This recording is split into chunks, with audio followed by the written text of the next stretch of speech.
My daughter humiliated me in front of her friends, saying I was old and stupid, so I canceled the college that I paid for her.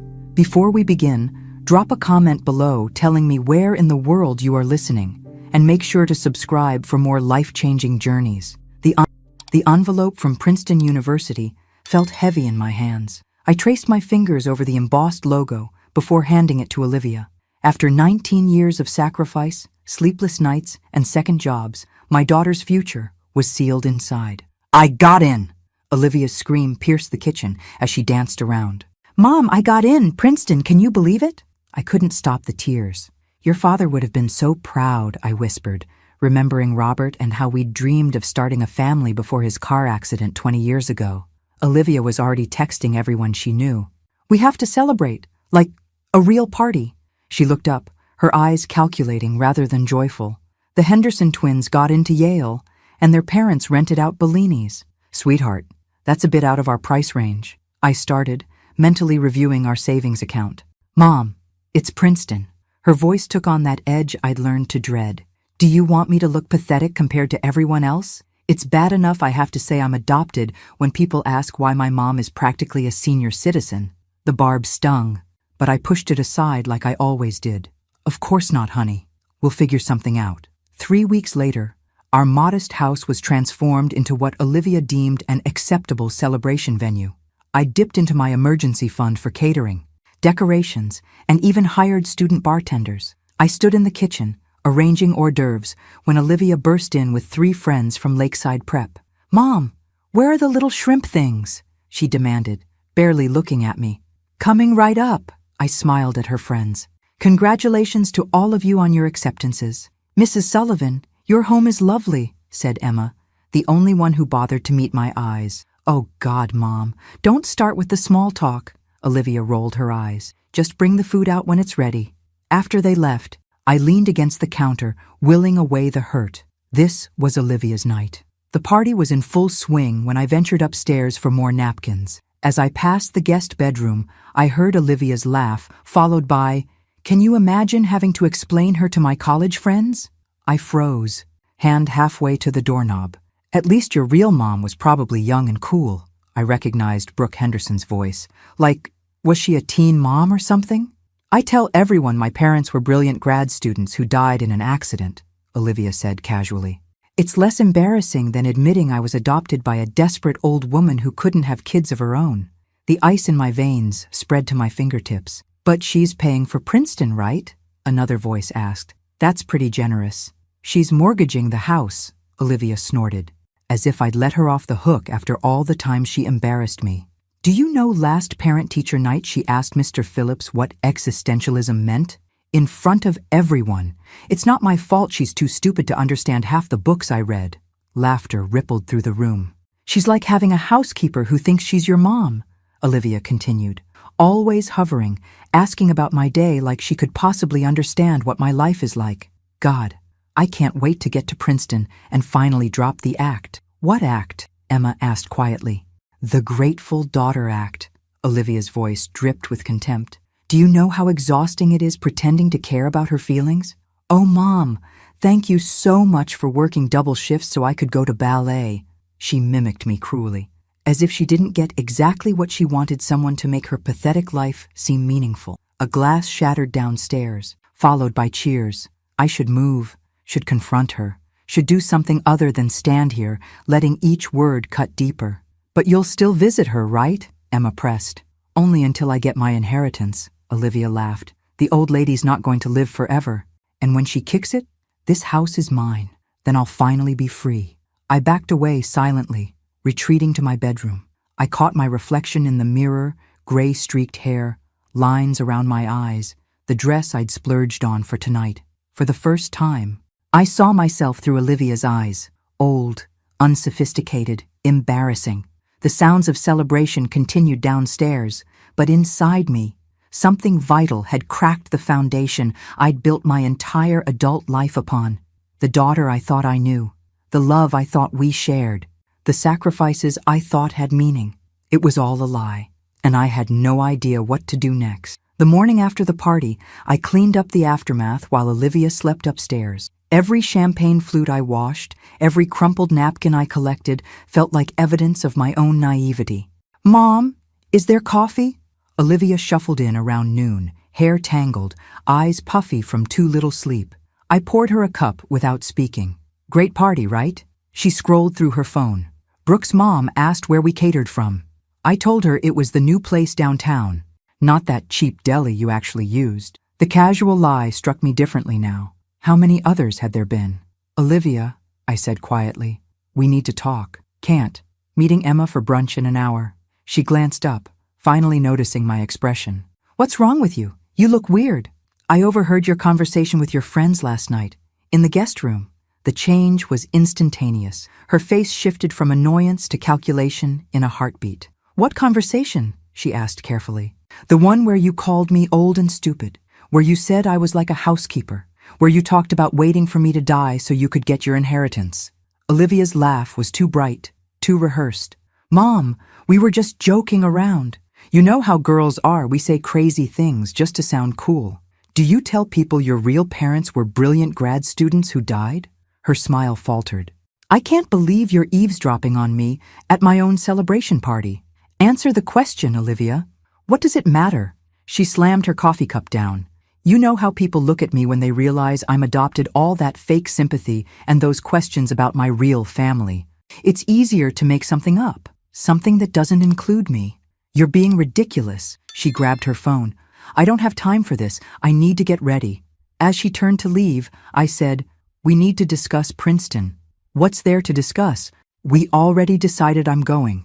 "No, you decided. And I agreed to mortgage the house to make it happen. But now..."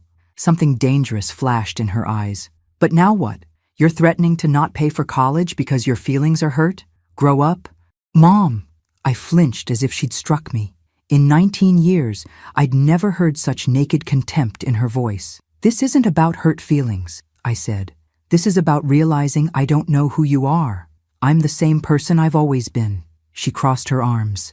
"You're just finally paying attention." That admission hung between us, damning in its honesty. "What happened to you?" I whispered. "Nothing happened to me," she spat. "Maybe this is who I've always been, and you were too desperate for someone to love you to notice." The cruelty was so calculated, so precise, I knew instantly she'd thought these words before. "Go to your brunch," I said, my voice eerily calm. "We'll continue this conversation when you get back." "There's nothing to continue." She grabbed her purse. "Just get over it and go back to planning how you'll redecorate my room when I leave for Princeton." After she slammed the door, I sank into a kitchen chair. In the quiet of our home, I tried to reconcile the daughter I thought I knew with the stranger who'd just walked out. I pulled out my phone and called the one person who might help me make sense of this. "Susan, it's Margaret. I need to talk to you about Olivia." My oldest friend hesitated before answering. "I've been waiting for this call for years, Maggie. Remember when Olivia was 16 and she told you I couldn't make your birthday dinner because I was sick?" Susan's voice crackled through the phone. "Yes," I replied, a knot forming in my stomach. "I wasn't sick. She called me that morning and said you wanted to keep it just family because you were feeling sensitive about turning 55. My grip tightened on the phone. "But I specifically asked her to invite you." "That's not all," Susan continued. "Remember when you couldn't attend my sister's funeral because Olivia had that panic attack before her theater performance? Of course, I felt terrible leaving you alone that day. Maggie, I saw her backstage 15 minutes after you called to cancel. She was laughing with her castmates like nothing had happened. The room seemed to tilt. That's not possible. She was hyperventilating. I'm sorry, but it's true. I have more examples if you need them." I didn't need more, but I listened anyway as Susan detailed years of manipulation. Olivia sabotaging my friendship with Anne from book club. Olivia telling my date Richard that I'd described him as financially unstable. Olivia losing birthday gifts from friends and later selling them online. "Why didn't you tell me?" I finally asked. Susan sighed. "I tried, subtly, many times, but you always had an explanation, a justification. After a while, it seemed kinder to let you believe what you needed to believe." After hanging up, I sat motionless at the kitchen table. Then, with sudden determination, I climbed the stairs to Olivia's room. I'd never invaded her privacy before. Now, I opened drawers, checked under the mattress, rifled through her desk. In the back of her closet, I found a shoebox filled with jewelry I thought had been lost years ago. My mother's pearl earrings, the bracelet Robert gave me on our 5th anniversary, even the sapphire pendant that had supposedly been stolen during a break-in. Under her bed was a leather-bound journal with a small lock. The key was on her keychain, the one she'd left behind in her rush. My hands trembled as I opened it, knowing I was crossing a line. The first entry was dated 3 years ago. Another day of playing the perfect daughter. Sometimes I think I deserve an Oscar for this performance. Em bought me that stupid laptop for getting straight A's, as if I would accept anything less than top of the line. Told her it would help with college applications, and watched her practically empty her savings account. So predictable. I flipped forward, each page more damning than the last. Em thinks I'm at SAT prep on Thursdays, actually going to Tyler's house. His parents are never home, and he always has good stuff. If Em ever found out I was drinking, she'd probably cry for days. So pathetic. The most recent entry made my blood run cold. Met with Dr. Hansen about Em's cognitive decline. He wouldn't commit to anything without seeing her, but gave me information about power of attorney. Once I'm 21, if I can document enough concerning behaviors, I could potentially manage her finances. 2 more years of playing the devoted daughter, then the house is as good as mine. She'll never know what hit her. I closed the journal, feeling physically ill.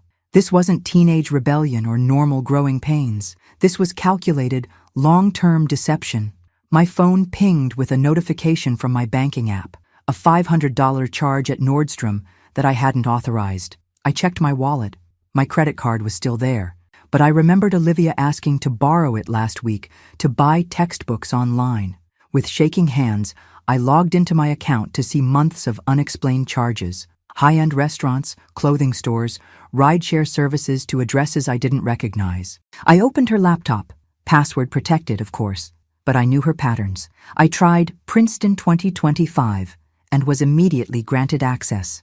Her email confirmed everything. Correspondence with Princeton about the exclusive summer program in Oxford she'd never mentioned. Messages to friends mocking my career, my education, my appearance.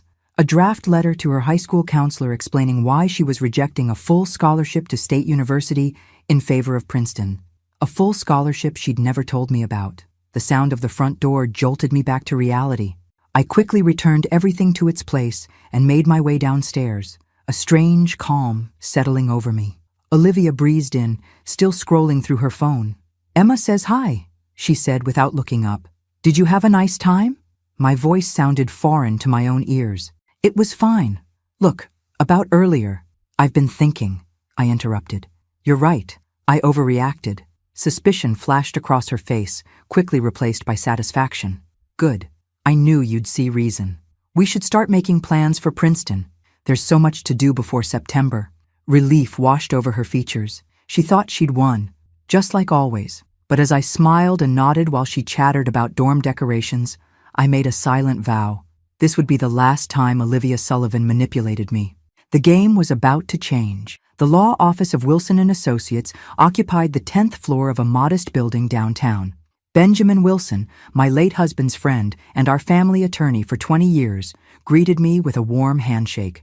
"Margaret, it's been too long," he said, guiding me to his office. "When you called, you mentioned some unexpected news?" I settled into the chair across from his desk. "Yes, it's about Robert's investment in that tech startup, Neurosync." Ben nodded, recognition crossing his features. "The one you always called his lottery ticket?"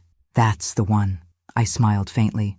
Robert was so excited about their neural interface technology, even though everyone said it was too speculative. "I remember trying to talk him out of it," Ben admitted.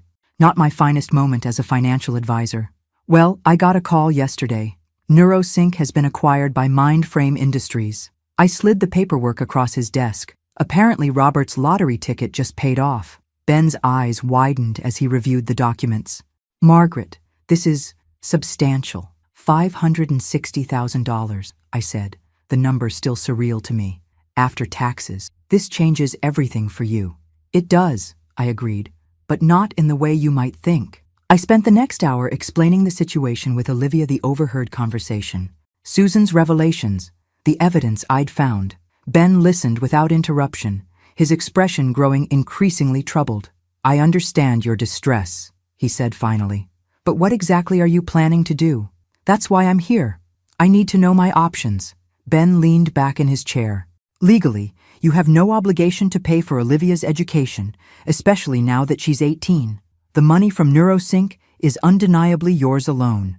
And the mortgage I was about to take out for Princeton can be canceled before anything is finalized. I nodded, a weight lifting from my shoulders. There's something else. I found evidence that Olivia was planning to seek power of attorney over me by documenting false cognitive decline. Ben's expression hardened. That's extremely concerning and potentially fraudulent. She also rejected a full scholarship to State University without telling me, which means she deliberately chose the option that would cost you the most, Ben concluded. Exactly. What do you want, Margaret? Truly? The question caught me off guard. What did I want? Revenge? Punishment? Neither felt right. I want her to learn the lesson I failed to teach her all these years, I said finally. That actions have consequences. That relationships require honesty. That love doesn't mean being a doormat. Ben nodded thoughtfully. Then perhaps we should craft a strategy that's educational rather than punitive. For the next 2 hours, we outlined a plan. First, I would transfer the money intended for Princeton into a separate account only I could access. Next, I would cancel all credit cards Olivia used as an authorized user. Finally, with Ben's guidance, I would establish a trust fund with specific conditions Olivia would need to meet to access it. This isn't about withholding support, Ben clarified. It's about creating accountability. As I prepared to leave, Ben handed me a university brochure. One more thing to consider. It's never too late to pursue your own education, Margaret. I stared at the brochure for the local community college. I couldn't possibly. Why not? You've put your dreams on hold for decades. Maybe it's time to revisit them. After all, you've always loved literature. Those journals you've kept all these years, they show real talent. I was surprised he remembered my old habit of writing daily reflections and short stories. Robert had always encouraged my writing, but after his accident, I'd set that dream aside to focus on making ends meet and raising Olivia. When I arrived home, Olivia was waiting, a stack of Princeton housing forms on the kitchen table. "Where have you been?" she demanded. "I needed your signature on these hours ago. I had a meeting with Ben Wilson." "The lawyer? Why?" I set my purse down carefully. "I received some unexpected news today. An investment your father made years ago has finally paid off." Olivia's eyes lit up with naked greed. "How much?" "Enough to change our lives," I said carefully. "But perhaps not in the way you're thinking." "What's that supposed to mean?" "It means I've had a revelation today, Olivia. About you. About me. About the relationship we've built on my blind devotion and your calculated manipulation." She froze, then quickly recovered. "Is this about what you overheard again?" "I told you we were just joking." "Stop lying," I said quietly. "I know about the scholarship you rejected. I know about the Oxford program you applied to without telling me. I know about the credit card charges and the stolen jewelry and the journal where you detailed plans to declare me mentally incompetent." The color drained from her face. "You went through my things? You had no right." "Perhaps not, but I had every reason." "So what now?" she demanded, defiance replacing shock. "You're going to punish me by not paying for Princeton? Ruin my future because I hurt your feelings?"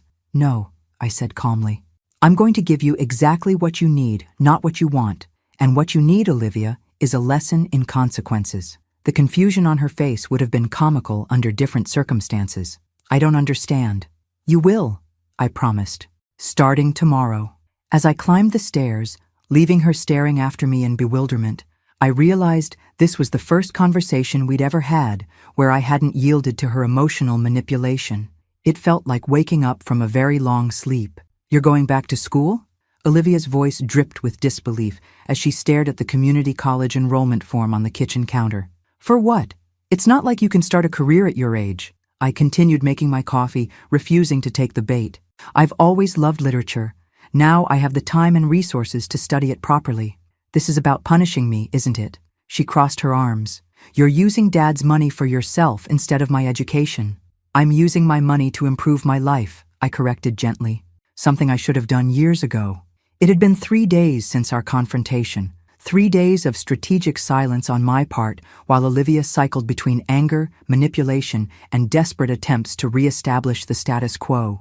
She'd even made dinner last night, badly burnt lasagna, that I'd praised effusively while watching her calculate her next move. "What about Princeton?" she finally asked, the question I'd been waiting for. "I won't be paying for Princeton." The explosion was immediate. "You can't do this to me. I've already accepted. My friends all know. Do you have any idea how humiliating it would be to attend State University on a full scholarship instead?" I interrupted. "The one you rejected without telling me?" Olivia faltered. "That's different. Princeton opens doors that State never could. Then perhaps you should have been honest about your options, and we could have discussed them like adults." "This is insane," she muttered. "You're punishing me for trying to better myself." "No," I said evenly. "I'm allowing you to experience the natural consequences of dishonesty. There's a difference, so that's it? I just don't go to college?" Her voice cracked, and for a moment, I almost wavered. "You have options," I said, pulling out the folder Ben had helped me prepare. "I've contacted State University. They've agreed to reconsider your scholarship if you apply by the end of the week." Hope flickered in her eyes, quickly replaced by suspicion. "Why would you do that if you're so angry with me?" "Because despite everything, I am your mother, and I do want you to succeed." I paused. "But success built on manipulation isn't really success at all, is it?" She didn't answer, staring at the folder instead. "There's more," I continued. "I've established a trust fund for you." Her head snapped up. "A trust fund?" "With conditions," I clarified. "You'll receive a modest monthly stipend for living expenses while you attend college. The bulk of the money will become available after you've maintained full-time employment for 2 years following graduation." "2 years?" she spluttered. That's forever. It's called learning financial independence, something I should have taught you long ago." She paced the kitchen, calculations visibly running behind her eyes. "And if I refuse, then you're welcome to stay here. Contribute to household expenses and attend community college with me," I said mildly. "The choice is entirely yours." Olivia stopped pacing. "You've thought of everything, haven't you? I've had 19 years of making excuses for your behavior. It gives one plenty of time to reflect." She snatched the folder off the table. "I need to think." "Of course," I nodded. "In the meantime, I've canceled all your credit cards and transferred your car insurance to your name. The bills are in the folder." "You can't be serious." "Completely serious," I said. "Oh, and Olivia? The Princeton housing forms you needed me to sign?" I nodded toward the shredder in the corner. I thought it best to eliminate the temptation. After she stormed upstairs, I allowed myself a moment of doubt. Was I being too harsh? Too abrupt in changing the rules of our relationship? My phone rang, displaying Susan's name. "How did it go?" she asked immediately. "About as well as expected," I sighed. "She thinks I'm punishing her." "You're not," Susan said firmly. "You're finally parenting her. There's a difference." "What if she hates me for it?" "She might for a while. But Maggie, she was planning to have you declared incompetent to get your money. If that doesn't justify some tough love, I don't know what does." The doorbell interrupted our conversation. I opened it to find Daniel Matthews, my neighbor from 3 houses down, holding a stack of mail. "These were delivered to my box by mistake," he said with an apologetic smile. "I think the new carrier is still learning the route." "Thank you."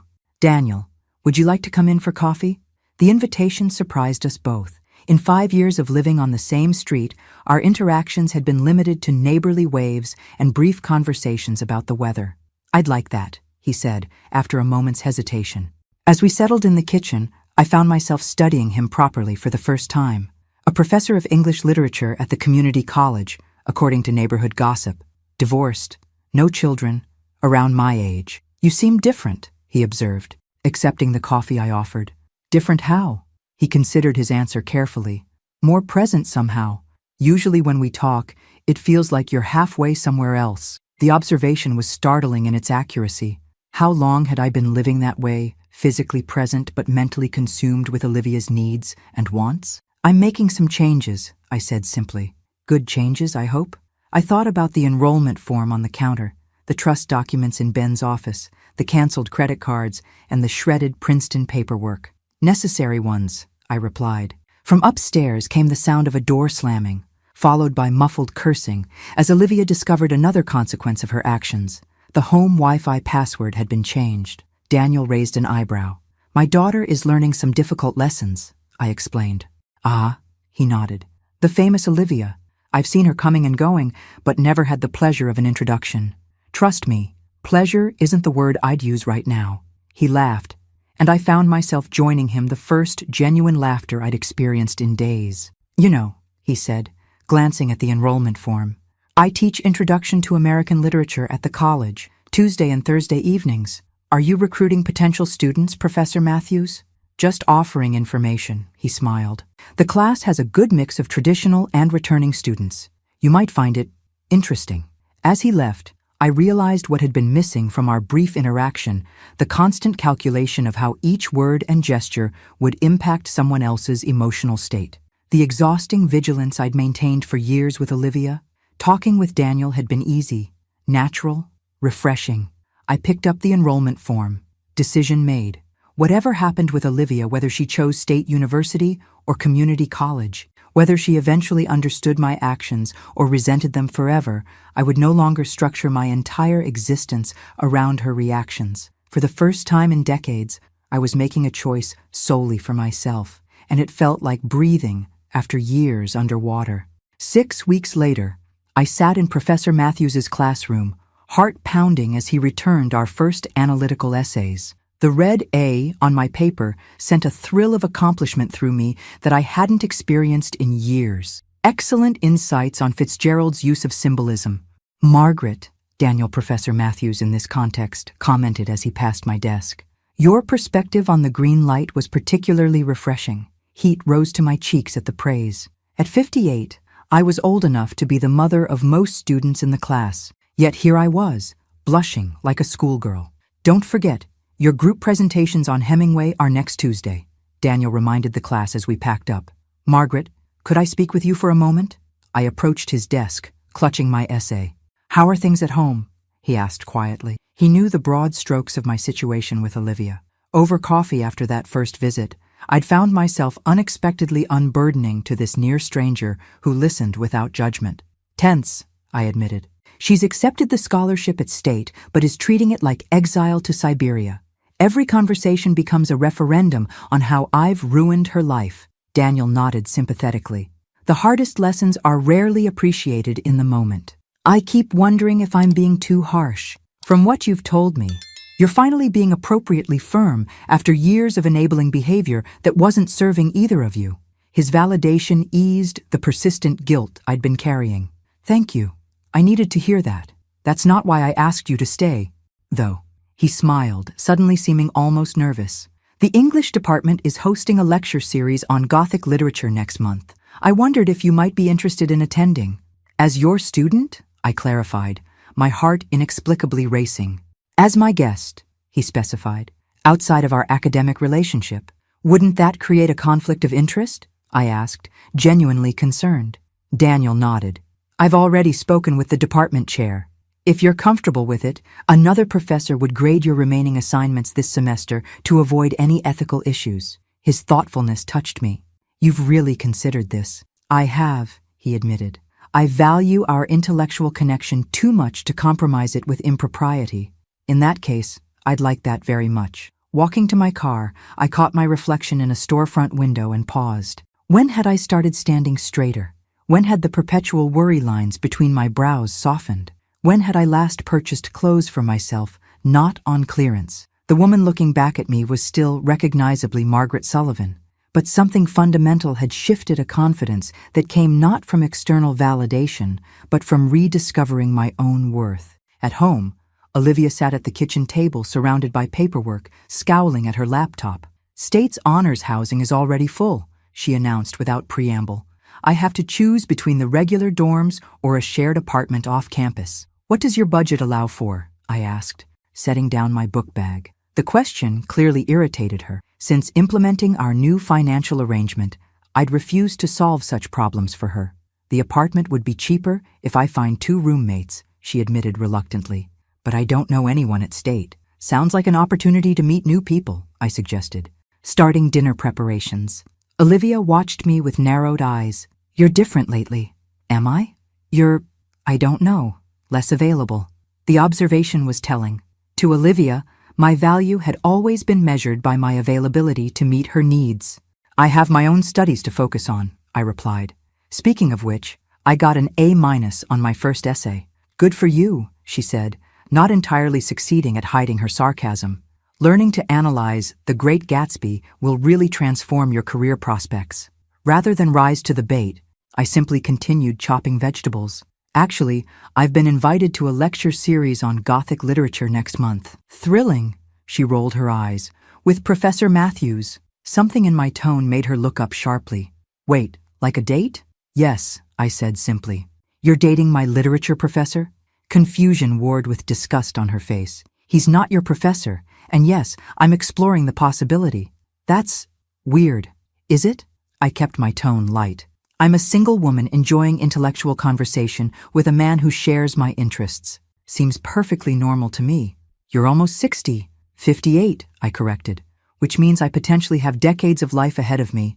Did you expect me to spend them all alone once you left for college? She had no answer for that. The truth was, she had never considered my life beyond its utility to hers. Whatever, she finally muttered, returning to her laptop. I need to make a decision about housing by Friday. The stipend you're allowing me barely covers anything. It covers necessities, I pointed out. If you want extras, you might consider a part-time job. A job? She looked genuinely shocked. While taking a full course load? Millions of students manage it every semester. This is punishment, she declared. You're deliberately making things difficult for me. No, Olivia, I'm introducing you to reality. I set down my knife. The reality most young adults face: balancing responsibilities, making financial decisions, experiencing consequences. All because you overheard one stupid conversation. That conversation was just the catalyst, I said quietly. This is about 19 years of patterns I should have addressed long ago. Our eyes met across the kitchen, and for a brief moment, something like understanding flickered in hers. Then her phone chimed, breaking the connection. It's Tyler, she said, checking the message. He got into state, too. Says he needs a roommate. Male roommate? I raised an eyebrow. Is that wise? She rolled her eyes. Tyler's gay, Mom. But thanks for the 1950s morality check. If he's reliable and respectful, it could be a good solution, I offered, refusing to be baited. Olivia seemed thrown by my reasonable response. She'd clearly expected opposition she could rail against. I'll tell him maybe, she said cautiously, as if waiting for the catch. The doorbell rang, and Olivia answered it before I could move. Susan's voice drifted from the entryway, followed by her appearance in the kitchen doorway. Book club night, she announced, holding up a bottle of wine. I brought the Pinot you like. Book club? Olivia echoed. First Thursday of the month, I explained, wiping my hands on a towel. We're discussing Rebecca tonight. Since when do you have a book club? Since 4 weeks ago, Susan supplied cheerfully. Your mom's analysis has been eye-opening. Apparently studying literature formally gives one quite the critical perspective. The look of complete bewilderment on Olivia's face might have been comical under different circumstances. She was watching her carefully constructed image of me, the predictable, manipulable doormat, crumble in real time. I made chicken for dinner, I told her. Help yourself whenever you're hungry. We'll be in the living room. As Susan and I left the kitchen, I heard Olivia's baffled murmur, "Who are you?" The question echoed in my mind as I greeted the 3 other women in our newly formed book club. Who was I, now that I was becoming the person I might have been all along, if I hadn't lost myself in the consuming role of Olivia's mother? I was still discovering the answer, one day at a time, and for the first time in decades, the uncertainty felt exhilarating rather than terrifying. You're not even listening to me, Olivia's voice escalated, filling the kitchen with her frustration. I heard every word, I replied calmly, looking up from my textbook. You don't want to attend States orientation because it conflicts with Brooke Henderson's Hamptons weekend. I simply asked if missing the official welcome events was wise. This isn't about orientation. This is about you controlling every aspect of my life now. I closed my book. No, Olivia. This is about you facing the reality that actions have consequences. You rejected a scholarship without consulting me, lied about other opportunities, and deliberately misled me about your intentions. Now you're living with the results of those choices. It was one stupid conversation, she shouted. One time I vented to my friends and you've completely overreacted. Is that what you think this is about? One conversation? What else? I took a deep breath. It's time we had complete honesty between us. Follow me. Curiosity temporarily overriding defiance, She followed me to my home office. I unlocked the bottom drawer of my desk and removed a thick folder. "What's that?" "Evidence," I said, laying out the contents on my desk. Bank statements showing unauthorized charges on my credit cards. Photographs of jewelry you claimed was stolen that I found hidden in your closet. Printouts of social media posts where you ridiculed me to your friends. Your journal entries describing plans to have me declared mentally incompetent. She stared at the damning collection, color draining from her face. "This isn't about one conversation, Olivia.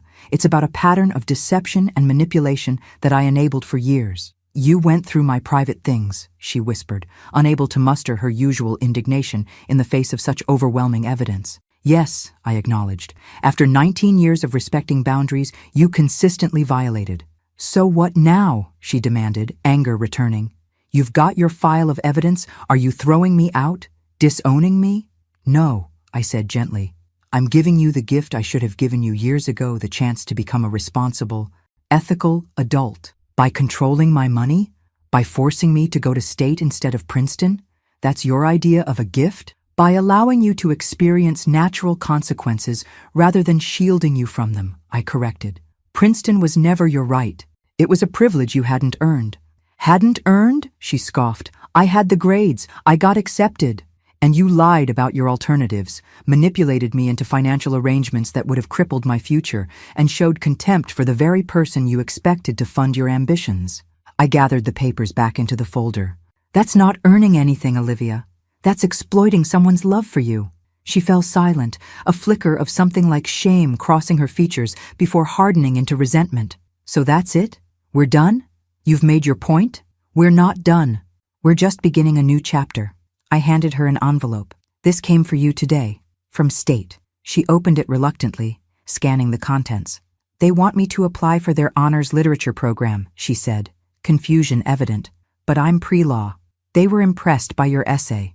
Professor Winters, the department chair, thought you showed particular promise in literary analysis." "How would he even see my application essay?" I hesitated. "I may have shown it to Daniel Professor Matthews, who shared it with colleagues. He thought your writing was exceptional." "You did what?" Her indignation was immediate. "That was private. It was a college application essay, Olivia, not a diary entry. And it's resulted in an opportunity you wouldn't have had otherwise. An opportunity I don't want. I'm pre-law, not some English major." "Then decline," I said simply. "But consider why you're so set on law. Is it because you're passionate about it, or because it fits the narrative you've constructed about your future?" She stared at me, momentarily speechless. It was perhaps the first time I'd directly challenged the carefully curated image she'd built of herself. "You don't know me at all," she finally said. "I know you better than you think," I countered. "I know you've been writing short stories since you were 12, stories you hide in a folder labeled Calc Notes on your laptop. I know you spend hours analyzing film adaptations of classic novels, but tell everyone you're watching for the costumes. I know you light up when discussing character motivations, but force yourself to sound equally enthusiastic about constitutional law." Her expression shifted from defiance to vulnerability so quickly it stole my breath. For a brief moment, my actual daughter, not the calculated persona she'd perfected, looked back at me. "When did you figure all that out?" she asked quietly. "I've always seen you, Olivia, even when you thought I was blind to everything but my own need for your approval." She swallowed hard. "It doesn't matter anyway. Literature doesn't pay the bills. Neither does an undergraduate degree in political science," I pointed out. "Law school comes after, regardless of your major." She fingered the invitation, conflict evident in her expression. "I'd still be stuck at State, where you'd have a chance to define yourself on your own terms, not through the prestige of an institution." "Is that what you're doing? Redefining yourself?" The question held no sarcasm for once. "I'm rediscovering the person I set aside to become what I thought you needed," I corrected. "There's a difference. And if I refuse your terms, if I try to find another way to Princeton, that's your choice. But my terms regarding financial support won't change." She crumpled the honors program invitation in her fist. "This isn't fair." "It's perfectly fair," I said quietly.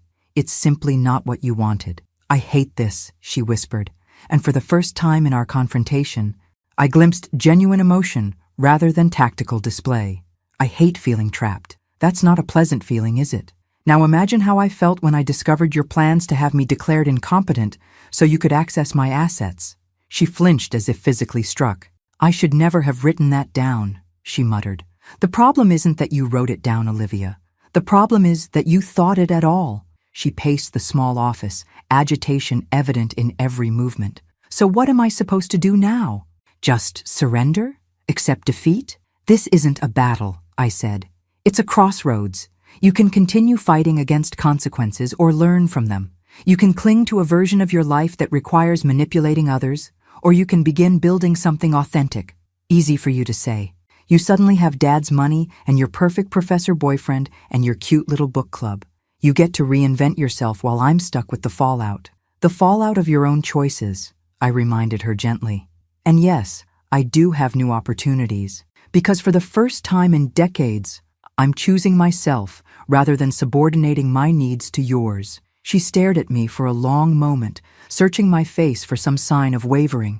Finding none, she snatched the honors program invitation from where she'd discarded it. "Fine," she said, her voice tight. "I'll consider it. Not because you want me to, but because having English Lit as a minor might distinguish my law school applications." It was a small concession wrapped in rationalization classic Olivia, but it was more than I'd expected. "That's a practical perspective," I acknowledged. She turned to leave, then paused at the doorway. "Does it make you happy, seeing me like this?" The question caught me off guard. "Like what?" "Powerless, at your mercy." "No, Olivia, it breaks my heart." I met her gaze squarely. "But watching you continue on your previous path would break it more completely." Something in my tone must have reached her, because she looked away first. "I have to call Tyler about the apartment," she muttered, disappearing down the hallway. After she left, I sat motionless, emotionally drained from the confrontation. The folder of evidence remained on my desk, physical proof of years of manipulation and deceit. Yet alongside the anger and disappointment it represented, I found myself wondering what I might have done differently. My phone chimed with a text from Daniel. "Still on for coffee tomorrow?" The simple message brought a smile to my face. Whatever uncertainty lay ahead with Olivia, I was no longer navigating it while neglecting my own needs and happiness. That, at least, was progress. The August heat was stifling as I helped Olivia carry the last box up 3 flights of stairs to her apartment near State University's campus. Tyler, her gay roommate, had already arranged the common areas with surprising design sense. "That's everything," I said, setting the box labeled books on her bare mattress. Olivia surveyed her new bedroom, roughly half the size of her room at home, with beige walls and a view of the parking lot. "It's depressing," she declared. "It's a blank canvas," I countered. "And it's yours to design however you want, within your budget." She gave me a sideways glance. "That's your solution to everything now, isn't it? Within your budget." "Financial independence is part of adulthood," I said, refusing to be baited. "Something most people learn much earlier than 19. Tyler appeared in the doorway, his slender frame leaning against the frame. "My parents made me get a job at 16, he offered. "Best thing they ever did for me. I appreciate everything so much more when I have to work for it." Olivia shot him a betrayed look. "Whose side are you on?" "Team Reality," he grinned. "The coffee shop where I work is hiring, by the way. Employee discount on caffeine essential for surviving freshman year." After he disappeared back to the living room, Olivia muttered, "I can't believe I agreed to live with someone who thinks minimum wage jobs build character." "He seems grounded," I observed. "A good influence, perhaps. He's the only person from high school who would still talk to me after—" She trailed off, not meeting my eyes. "After your circumstances changed," I finished for her. "After everyone found out I got downgraded from Princeton to State," she corrected bitterly. "Brooke made sure everyone knew. Friendship based on status is rarely lasting." "Thanks for the fortune cookie wisdom," she snapped, then immediately looked away. "Sorry, I'm just stressed." The apology, however reluctant, was notable a small crack in her defensive armor. "Understandable," I acknowledged. "Change is difficult." We finished unpacking in companionable silence. When everything was in place, we stood awkwardly in the center of her room, the moment of farewell looming. "So," Olivia said, fiddling with her sleeve, "I guess this is it." "I'm only 40 minutes away," I reminded her. "But yes, this is the beginning of your independent life." She nodded, her expression unreadable. "When does your fall semester start?" "Next week. I'm taking 3 classes this time." "Ambitious?" she said. with only a hint of sarcasm. I'm enjoying the challenge more than I expected. Another awkward silence fell between us. So much remained unresolved, yet neither of us seemed ready to bridge the deeper divides. Well, I finally said, reaching for my purse. I should get going. Let you settle in. Wait, she blurted, then hesitated. I wanted to ask. Yes? She took a deep breath. The trust fund, is it really there? Or was that just something you said to make me cooperate? The question revealed so much about how she viewed me as someone potentially capable of the same manipulation she had employed. It exists, I said firmly. The terms are exactly as I explained. You'll receive the monthly stipend we agreed on while you're in school. The full amount becomes accessible after 2 years of post-graduation employment. Relief flickered across her features before she masked it. And if I wanted to switch to the literature program instead of pre-law, would that violate the terms? The question caught me by surprise. No, it wouldn't. The terms are based on attendance and completion, not specific majors. She nodded, as if confirming something to herself. Good to know. Are you considering it? Maybe, she admitted reluctantly. Professor Winters called personally yesterday, said my application essay showed remarkable insight into Austen's use of irony. That's quite a compliment from the department chair. It would still be state, not Princeton, she pointed out, as if testing my reaction. The quality of education depends far more on the student's engagement than the institution's prestige, I said, something I've learned firsthand these past months. Tyler appeared again, this time holding car keys. Sorry to interrupt, Mrs. Sullivan, but we've got that department mixer in an hour, and I still need to shower. Department mixer? I echoed, looking at Olivia. For the literature program, she explained, not meeting my eyes. I haven't decided anything. I'm just exploring options. Of course, I nodded, hiding my surprise. That seems wise. Another silence fell, more charged than the last. 3 months ago, I would have filled it with reassurances and offers of help. Now, I simply waited, allowing Olivia to navigate the moment on her own terms. I should go, I finally said, moving toward the door. Mom, she called, stopping me. The word sounded different somehow, less a title of convenience and more an acknowledgement of relationship. Thank you for helping with the move. You're welcome, I replied simply. As I drove home, emotions swirled through me, pride in Olivia's small steps toward authenticity, grief for the years of manipulation, hope for genuine change, and lingering fear that I was somehow failing her by enforcing boundaries. My phone rang through the car's speaker system. Daniel calling, the automated voice announced. Hi, I answered, his name bringing an involuntary smile to my face. How did the move go? His voice was warm with genuine interest. Better than expected, I admitted. She's considering switching to the literature program. That's significant, he observed. Her choice? Apparently, though I'm sure she'd deny I had any influence. He laughed. Progress doesn't always announce itself with fanfare. No, I agreed. Sometimes it whispers through the cracks of resistance. Poetic. You're becoming quite the literature student. I have an excellent professor, I teased. Speaking of which, his tone shifted slightly. I wanted to talk to you about the Gothic Literature Lecture Series. There's been a change of venue. Oh? My colleague Professor Abernathy offered his lake house for the weekend. It would mean staying overnight. Several of the faculty are bringing partners. The implication hung in the air between us. We'd been seeing each other regularly for nearly 3 months now, but always in public settings, coffee shops, restaurants, campus events. This would be a significant shift in our relationship. That sounds lovely, I said, surprised by my lack of hesitation. Really? Relief colored his voice. I wasn't sure if it would seem too presumptuous. Daniel, I'm 58, not 18. I think I can handle a weekend away without requiring a permission slip. His laugh was delighted. You've changed so much since we first started talking, Margaret. It's like watching someone step into the light after being in shadow. The observation resonated deeply. I had been living in the shadow of Olivia's needs and manipulations for so long that I'd forgotten how it felt to stand in my own light. 3 months into the fall semester, I sat in the university auditorium watching Olivia step up to the podium. As one of 2 freshmen selected to present at the literature department's undergraduate symposium, she looked both terrified and exhilarated.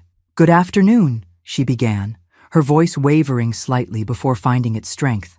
My paper explores the parallels between economic dependency and emotional manipulation in Jane Austen's Mansfield Park and Charlotte Perkins Gilman's The Yellow Wallpaper. Pride swelled in my chest as she articulated her analysis with growing confidence. Something about her seemed different, not just her appearance, though she'd abandoned her expensive highlights and designer clothes for a simpler style, but something in her bearing. There was an authenticity to her enthusiasm that I hadn't witnessed in years. Tyler sat beside me, occasionally snapping photos for what he called the roommate archives. In the 3 months they'd lived together, he'd become an unexpected ally in Olivia's transformation. His no-nonsense approach, cutting through her manipulative tactics with disarming humor. "She's actually good at this," he whispered, as Olivia fielded questions from faculty members. Like, genuinely good, not just faking it to impress people good. "Yes," I agreed. "I think she is."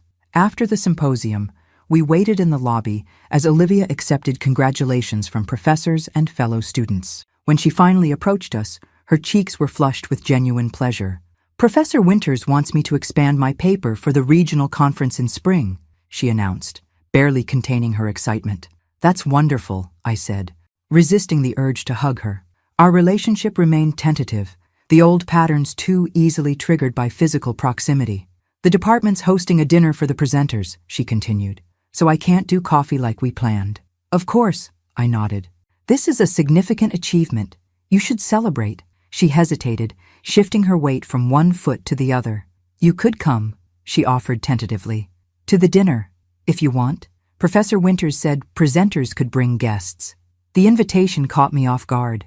In the months since she'd started at State, our interactions had been limited to occasional coffee meetups and brief phone calls, civil but guarded, with unspoken tensions hovering beneath surface conversations. "I'd like that," I said simply.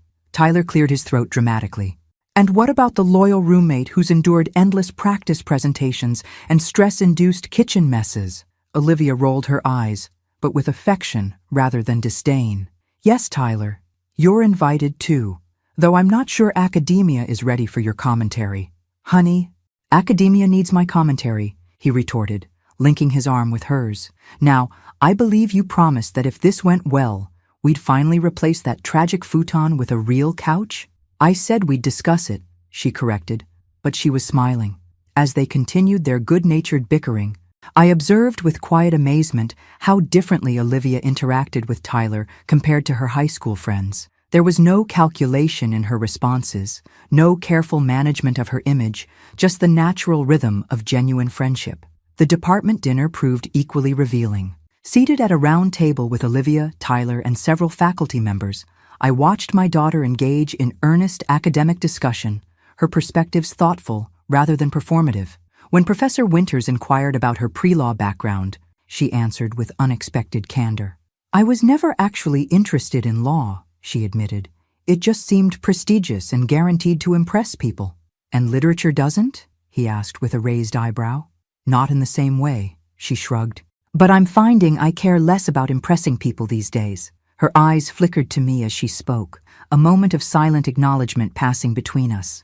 Later, as Tyler engaged the professors in a spirited debate about film adaptations, Olivia leaned toward me. "I ran into Brooke Henderson yesterday," she said quietly. "How was that?" "Weird."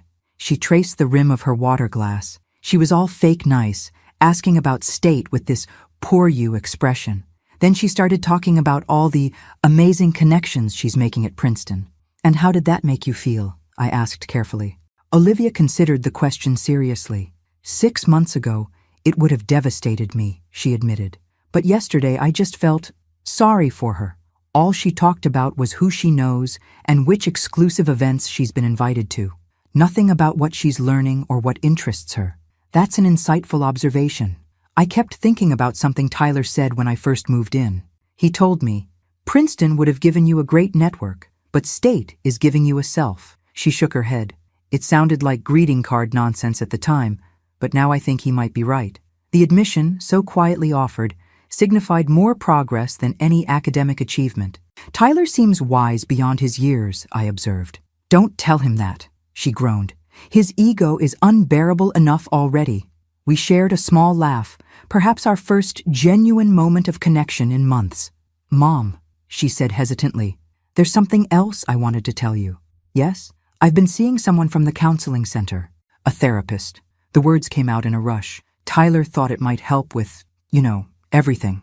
That's a courageous step, I said carefully, hiding my surprise. We've been talking about attachment issues and adoption trauma. She avoided my gaze. Dr. Mercer thinks some of my behaviors might stem from early childhood experiences of abandonment.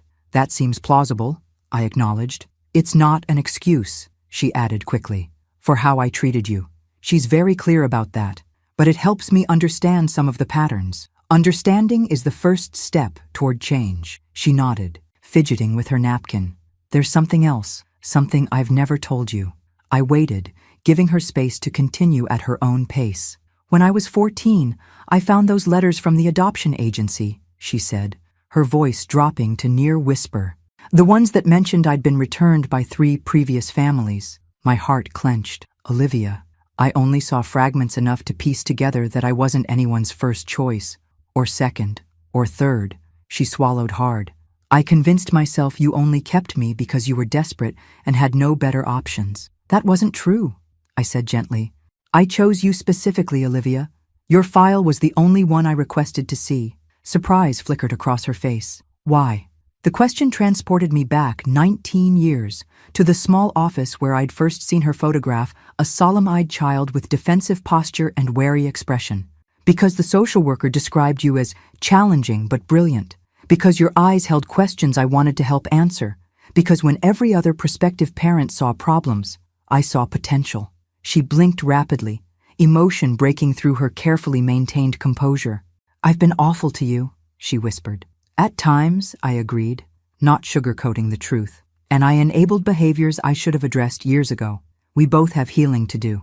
Tyler's laugh drew our attention back to the wider table conversation, providing a welcome respite from the intensity of our exchange. Olivia discreetly wiped her eyes before rejoining the discussion, her academic persona slipping back into place like a comfortable garment rather than a deceptive mask. As I drove home later that evening, I realized something profound had shifted between us. Not forgiveness that would require more time and conversation, but understanding. A tentative bridge spanning the chasm of hurt and deception that had defined our relationship for too long. My phone beeped with a text message at a stoplight. I expected Daniel, who was attending a conference in Chicago, but instead saw Olivia's name.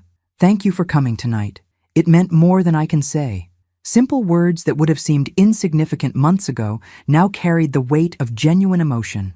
And for the first time in years, I allowed myself to hope that perhaps, beneath the layers of manipulation and calculation, my daughter was finding her authentic self at last. I still can't believe you're making me do this, Olivia muttered as we walked across the crowded hotel lobby. I'm not making you do anything, I reminded her. I merely suggested it might be healing. You agreed. Momentary insanity, she grumbled, but there was no real heat in her complaint. The Celebrating Women in Literature benefit had been Daniel's suggestion, a prestigious annual event that brought together academics, publishers, and literary figures from across the region. This year's gathering held special significance for me. My recently published collection of personal essays was among those selected for recognition. There she is, Daniel said warmly, appearing at my side. The woman of the hour. Hardly, I demurred, though pleasure at his pride warmed me through. I'm just one of 20 authors being acknowledged, the only first-time author, he corrected, placing a gentle kiss on my cheek. That makes you special. Olivia watched our interaction with a slightly bemused expression. Though she'd gradually accepted Daniel's place in my life over the past year, she still seemed surprised by outward displays of affection between us. Professor Matthews, she acknowledged with a nod that was almost respectful. Olivia, he returned with a smile, your mother tells me your research paper was accepted for publication in the undergraduate journal. Congratulations. She couldn't quite hide her pride. It's not a big deal. Publishing as a sophomore is absolutely a big deal, he countered, especially in a peer-reviewed journal. Before she could respond, a familiar voice called my name. I turned to see Susan approaching, elegant in a navy dress I'd helped her select for the occasion. There's my literary star, she beamed, embracing me tightly. I've already told everyone at my table that I knew you when you were just a harried mom with a secret notebook of stories. Hardly a star, I protested. But thank you for coming. As we settled in, I scanned the room out of habit, noting the elegant decorations and diverse attendees. My gaze stopped abruptly on a familiar face 3 tables away. Brooke Henderson sat with her parents, her expression sour as her mother chatted animatedly with table mates. When she noticed my gaze, her eyes widened in recognition before she deliberately looked away. Olivia followed my line of sight. "Great," she muttered. "The Henderson family is here." "Mrs. Henderson serves on the Literary Foundation's board," Daniel explained. "Political appointment, she gives large donations, but has limited interest in actual literature." "That tracks," Olivia said dryly. Throughout dinner, I caught Brooke stealing glances at our table, her curiosity evident despite her affected disinterest. When the awards portion of the evening began, she leaned forward attentively as the foundation director announced each honored author. "Our next recognition goes to a remarkable new voice in personal essay," the director announced. "Margaret Sullivan's collection, Second Chapters, chronicles her journey from devoted single mother to rediscovering her own identity in middle age. Please welcome Margaret to receive her award." The applause that accompanied my walk to the stage was surreal acknowledgement from literary peers for words I'd hidden in private notebooks for decades. "Thank you," I said simply when handed the elegant crystal award. For most of my adult life, I defined myself through one primary role model. It was only when that role was challenged that I discovered the person who existed beyond it. Second Chapters is dedicated to anyone who has ever wondered if it's too late to reimagine their story. It never is. The brief speech earned warm applause as I returned to our table. Daniel squeezed my hand, his pride palpable, while Susan discreetly wiped tears. Olivia's reaction surprised me, most genuine admiration, mixed with something that looked almost like regret. "Congratulations," she said quietly. "It's really good, Mom. The book. I mean it." The acknowledgement from the daughter who'd once mocked my intelligence was perhaps more meaningful than the award itself.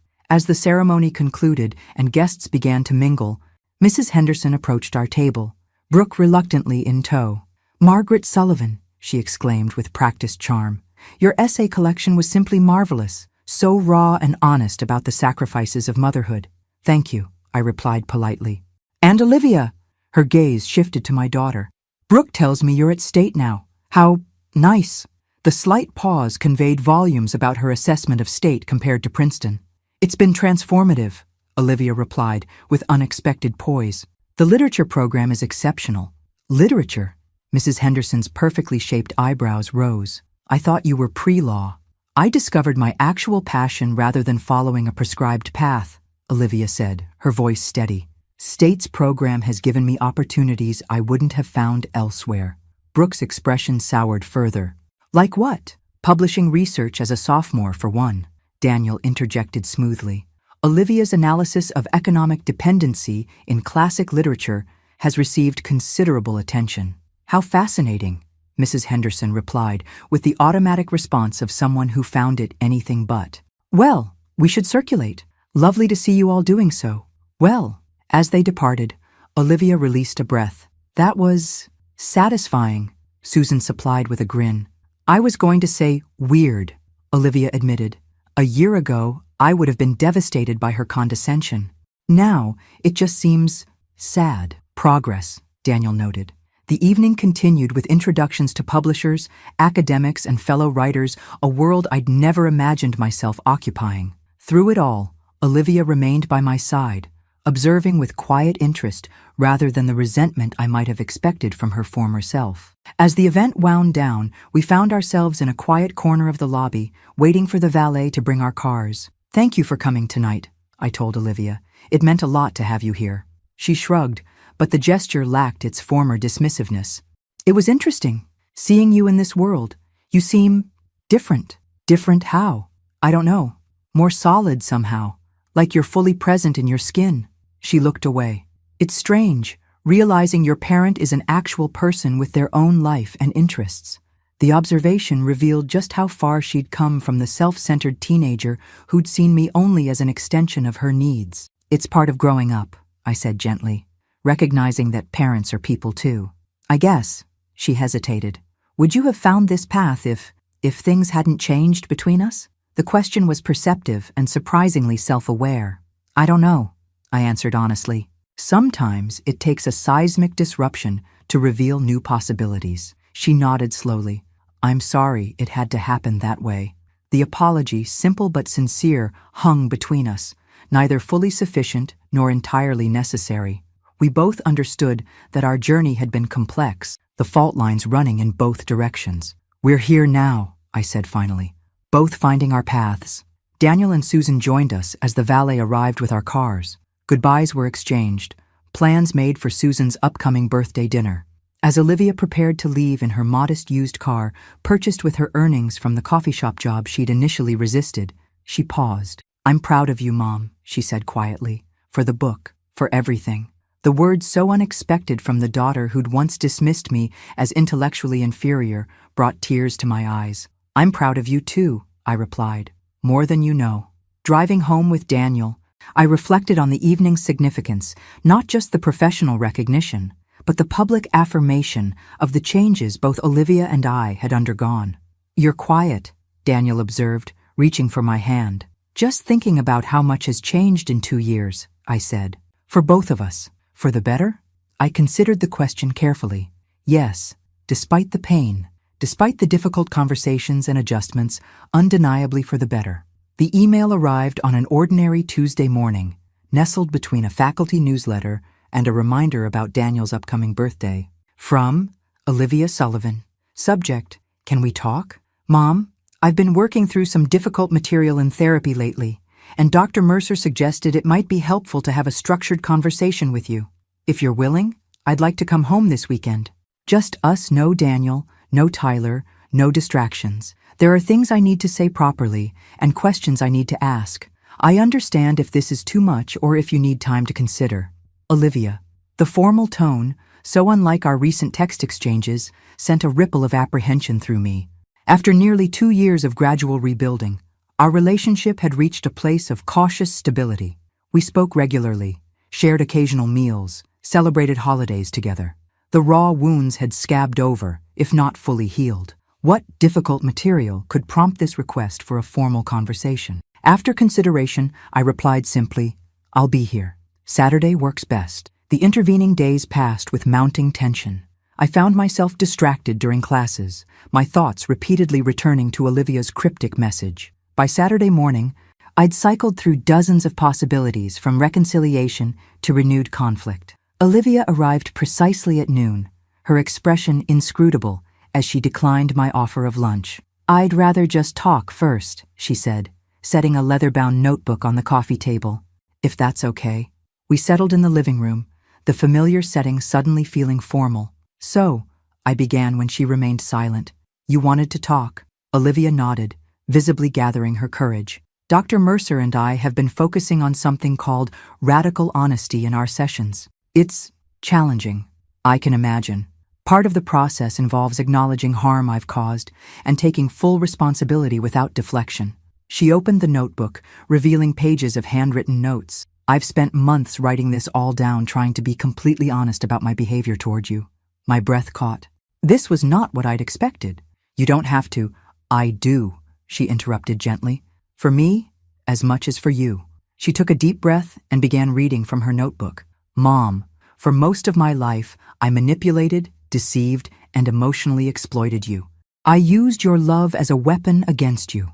I deliberately made you feel intellectually inferior to boost my own ego. I lied about trivial matters and significant ones. I stole from you not just objects and money, but opportunities and peace of mind. Her voice remained steady despite the damning self-assessment. I sabotaged your friendships out of jealousy. I ridiculed you behind your back while accepting your sacrifices. I made you feel that you were lucky to have me in your life, when the truth was exactly the opposite. When I discovered an opportunity to attend Oxford, I hid it because I didn't want you to benefit from it. When I received a full scholarship to state, I rejected it because I wanted you to suffer financially for my prestige. Each admission felt like opening a wound I'd thought healed, yet somehow the pain was cleansing rather than destructive. Most unforgivably, she continued, I actively planned to have you declared mentally incompetent so I could control your assets. This wasn't a momentary lapse or a teenage whim, it was a calculated, sustained effort to strip you of your autonomy. She looked up from her notes, meeting my gaze directly. I hurt you deliberately and repeatedly. I can't undo that harm, but I can acknowledge it without excuses or deflection. I am profoundly sorry, Mom, not just for what I did, but for who I chose to be. The silence that followed felt charged with 2 decades of complicated emotions. That couldn't have been easy to say, I finally managed. It wasn't, she admitted. But it's been even harder living with the knowledge of who I was, who I still am in some ways, though I'm trying to change. You have changed, I said softly. I've witnessed it. Parts of me have, she acknowledged, but the core patterns, they're deeply ingrained. Dr. Mercer says they likely stem from attachment trauma during my first years of life, before you adopted me. She hesitated, then asked the question that seemed to be the real purpose of her visit. Did you know about my background before the adoption? I considered my answer carefully. I knew you'd been in multiple foster placements and that previous adoptions hadn't worked out. I was told you had adjustment difficulties due to early trauma. But not the specifics? No, those were sealed by the agency. She nodded, absorbing this. I've been trying to access my early records through legal channels. Dr. Mercer thinks understanding exactly what happened in those first 3 years might help me process some of the attachment issues. And have you been successful? Partially. I've learned I was removed from my birth mother at 13 months due to severe neglect. After that, there were 7 foster placements and 3 failed adoption attempts before you. She swallowed hard. No wonder I have trust issues. Olivia, I said gently, nothing in your early childhood justifies how you treated me. Explains, perhaps, but doesn't excuse. I know, she said quickly. That's what Dr. Mercer emphasizes. Understanding the origins of my behavior doesn't absolve me of responsibility for it. She paused. There's something else I need to ask you, and it's going to sound terrible. Go ahead. Did you ever regret adopting me? The question emerged barely above a whisper. The honesty of the moment demanded nothing less than complete truth. There were moments, I admitted. Brief moments during the worst of your manipulation when I wondered if I'd made a mistake, not because of who you were, but because I feared I lacked the skills to give you what you needed. She nodded, accepting this difficult truth. And now? Now I understand that we've both been on necessary journeys. My enabling wasn't helping you become the person you could be, just as your manipulation wasn't allowing me to become the person I needed to be. We were locked in a destructive pattern, she summarized. Yes, one that perhaps began long before either of us recognized it. Olivia closed her notebook. There's one more thing I want to tell you. I've been offered a semester abroad at Oxford, the program I originally hid from you. That's wonderful, I said sincerely. When would you go? Next spring. It's fully funded through a departmental scholarship. You should absolutely accept. She shook her head slightly. 2 years ago, I wanted Oxford as an escape away to reinvent myself where no one knew me. Now I'm considering it for the actual academic opportunity. That's significant growth, I observed. There's another option too, she continued. Professor Winters has offered me a research assistant position for his book project. It would mean staying at State, but potentially getting published as a co-author. Both sound like excellent opportunities. The old Olivia would have chosen Oxford for the prestige, she said thoughtfully. I'm trying to make this decision based on what actually serves my growth, not my ego. That's all any of us can do, I said. Make the best decisions with the understanding we have at the time. We moved to the kitchen after that, the formal atmosphere of the living room no longer necessary. As I prepared a simple lunch, our conversation shifted to lighter topics: her classes, my writing projects, Daniel's sabbatical plans. Yet underlying the ordinary exchange was a new foundation, one built on mutual respect rather than manipulation and enabling. Tyler wants to know if you and Daniel would join us for dinner next Friday, she mentioned as she helped wash dishes. He's testing recipes for his culinary school application. We'd love to, I replied. How's he feeling about the career change? Terrified, but excited, kind of how I felt switching from pre-law to literature. The casual reference to her own transformation struck me how naturally she now acknowledged her growth. As she prepared to leave later that afternoon, Olivia paused at the front door. Thank you for listening today, for not minimizing what I did but not holding it against me either. That's what healing looks like, I said. Not forgetting, but not being defined by the past either. She nodded, then hesitated before asking, Are you happy, Mom? With your life now?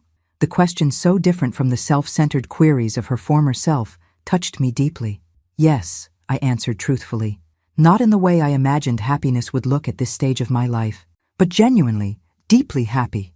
Good, she said simply. You deserve it. As I watched her drive away, I reflected on our journey, the painful awakening, the difficult boundaries, the gradual rebuilding. We would never have the simple mother-daughter relationship I'd once idealized, but perhaps we had something more valuable, an authentic connection between two imperfect people committed to growth. And in the end, isn't that what family truly means? 4 years later, I stood in the crowded university auditorium, watching Olivia adjust her graduation cap. At 23, she carried herself with a confidence that came from accomplishment rather than arrogance, a subtle but profound difference. "Stop fussing, Mom," she laughed as I straightened her honors cords. "It's just a ceremony." "It's not just anything," I corrected gently. "It's the culmination of 4 years of genuine work and growth." Daniel watched our interaction with a fond smile, camera ready to capture the moment. At my side, Tyler, now a culinary school graduate and junior chef at one of the city's upscale restaurants, made final adjustments to the boutonnierie he'd insisted on creating for Olivia's graduation gown.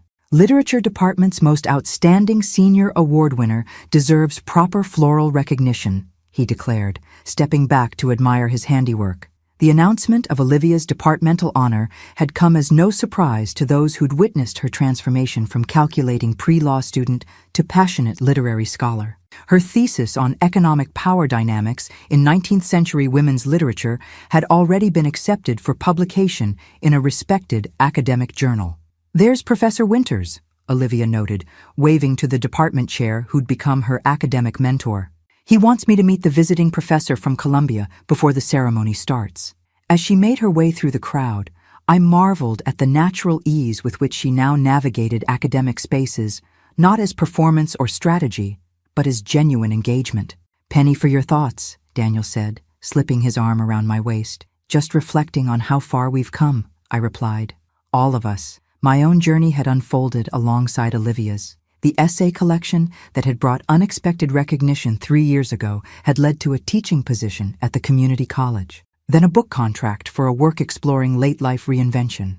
At 62, I'd found my voice as both writer and educator, roles I'd never imagined in my former life. Daniel and I had married in a small ceremony last year, blending our lives with the comfortable familiarity of people who'd found partnership in middle age. The ring on my finger still occasionally surprised me, a symbol of a chapter I'd thought permanently closed after Robert's accident. "Mrs. Matthews?" I turned to find Brooke Henderson approaching, her expression uncharacteristically hesitant. We hadn't spoken since the literary benefit 3 years earlier.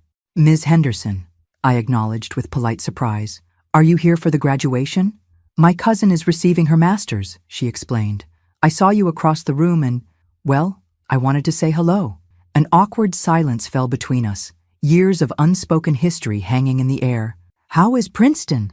Daniel asked diplomatically. "I actually transferred after sophomore year," she admitted, "to NYU. Princeton wasn't what I expected." The revelation surprised me. "I hope you found what you were looking for at NYU." "I did. Eventually." She glanced toward where Olivia stood chatting animatedly with faculty members. "Olivia seems to have thrived here." "She found her path," I agreed. Brooke nodded, something like regret crossing her features. "I should have been a better friend to her." "To both of you, really." The simple acknowledgement was unexpected. "We all make mistakes in our youth," I offered, not unkindly. "Some more than others," she said ruefully. "Anyway, I just wanted to say congratulations. To Olivia on her graduation, and to you on your new book. My mother has it on her nightstand." After she departed, Daniel squeezed my hand. "That was generous of you." "Life's too short for holding grudges," I replied, "especially when people show genuine change." The ceremony itself was a blur of speeches, name-calling, and applause.